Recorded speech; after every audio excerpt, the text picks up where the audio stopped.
Welcome to Security in Zeropark for Advertisers. So Zeropark has 3 security features available to protect your account and stop hard coding sensitive data. So first you have the new login sessions to help you monitor from which device there are sign-ins to your Zeropark account. Two-factor authentication to protect your account from getting hacked. And then also API access tokens to stop hard coding passwords into your scripts. So we're going to go over and do some demonstrations on new sign-in sessions, two-factor authentication, and also wrapping up with access tokens. So let's go ahead and dive into the dashboard and we'll go through some important steps to help you get your security all set up and running. Alright, so first we need to talk about new sign-in sessions. By default, you're going to be notified by email anytime a new device logs into your Zeropark account. So once notified, you can act on any suspicious sign-ins by suspending your account and resetting the password. Now there is going to be a sequence of events that will occur once you suspend your account. First, you're going to receive an email with a new password. Second, Zeropark is going to terminate all active sessions to make sure that no one who is not authorized to be in your account is still logged in. Third, your campaigns will all be paused. Fourth, they're going to suspend any financial transactions. And then fifth, a member from the customer success team is going to have to reactivate your account once everything is back in order. Two-factor authentication is a method of signing into Zeropark platform that requires more than just a password. Using only a password to sign into a website makes you vulnerable to security threats because the malicious user only needs one piece of information to gain access to your account. So, the two-factor authentication places an extra layer of security on your account by requiring both your password and a second authentication code while signing in. So the only way a user can sign into your account is if they have your password and the authentication code from your registered mobile devices.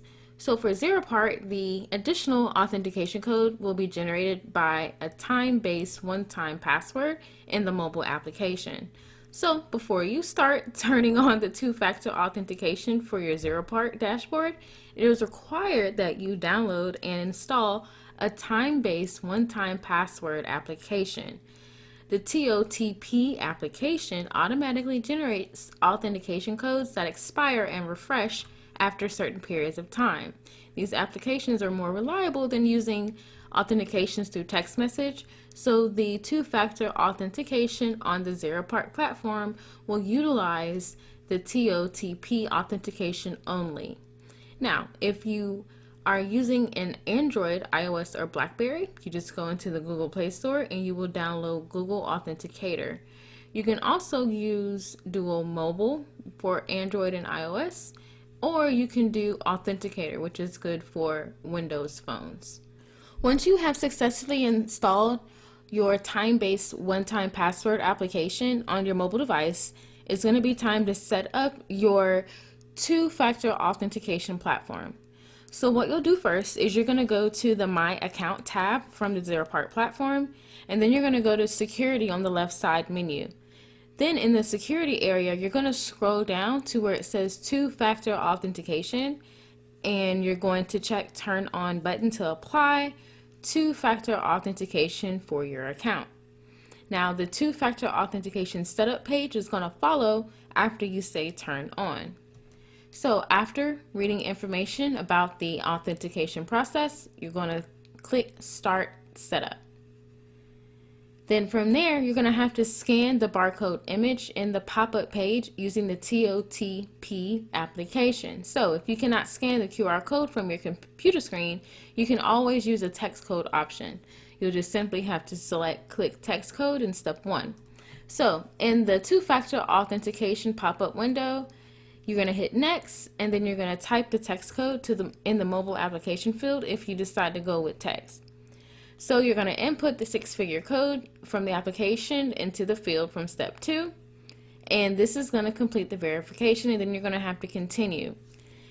Now after that, you're going to see that the two-factor authentication has been turned on and you're all set. Alright, so let's cover access tokens. Now, access tokens are what you can use For the Zeropark API, where you are able to obtain an API access token and use that to send it in an HTTP header every time you make a request. So to start with the Zeropark API, all you have to do is first go to My Account from the dashboard or the Accounts tab at the top. Then you go to Security on the left side of that menu. And then you would scroll to the Access Tokens area. Now, as you can see, I've already added one, so it's more than 30 days old. I can go ahead and revoke it if I want. But for this demonstration, we're just going to go ahead and say we're going to add a new one. Now, we're just going to give it a name. So we'll go ahead and just name it for a demo.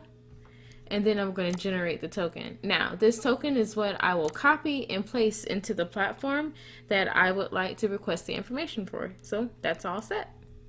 Now, what you want to do though, this token is more than 30 days old, so they do recommend rotating API access tokens at least every 30 days to keep your account safe. So every 30 days, just create a new API access token and then start using the new one in your application and just revoke the old one. So I'm going to go ahead and revoke it, and that's it. I'll go ahead and revoke this one, and that's all you have to do with your access tokens.